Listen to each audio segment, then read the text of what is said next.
this is Kim from Splash Kiteboard Reviews. Today I'm reviewing the Xenon Rayo board in a 134. 41 centimeters wide. It has a pretty wide stance. I had it set on the widest setting. It measures about 25.5 inches from the center of one binding to the center of the other, which is 65.5 centimeters stance on the wide stance. It has deep fins and convex design. It's got a wide tip and tail. I found that the board went upwind very easily. It was very stable for landing jumps and other tricks.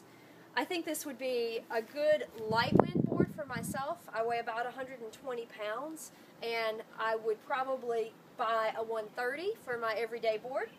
But the board was very soft and smooth on the water, so it had a really nice, agreeable feeling. The board feels like it has a nice rocker when you're riding it. I didn't catch the tips. It didn't feel like it was very grabby. I did think that it had good bite for when you wanted to go upwind and use a lot of power against the kite. Although if you gave it a good shove with your heel on the back foot, you could easily slip the board out, so you could do some smooth sliding transitions and things of that nature. Foot pads and foot bindings go pretty small. I have about an 8.5 foot and I wear booties when I kite, so I was able to get a really nice snug fit out of the binding. The footbed has a high arch, and I could feel the arch quite a lot when I was kiting, but I tend to prefer to wear really flat shoes like flip-flops, so that was noticeable for me. It's a very supportive binding. It feels really strong and stable on your foot.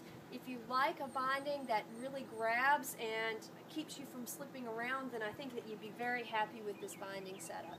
It does have a lot of heel cushion, and I noticed that the landings when I jumped were really smooth and soft feeling thanks to the cushion. Again, I did notice that the arch or instep of the binding was pressing up into my foot through the binding. All in all, I think that this is a great women's board for women who want to be able to go upwind, to ride toe side, and to do some jumping. It has nice pop. It's very lightweight for the size. I think that this particular size for me would make a nice lighter wind board. I would probably buy the 130 for my weight for my everyday board. And the square tip and tail gives it a lot of volume, so it does bust through the chop really well, and it just rides great. I think all in all they did a nice job with the board, and again the bindings are pretty stiff. They have a nice aggressive grip to them, and it makes a great connection to the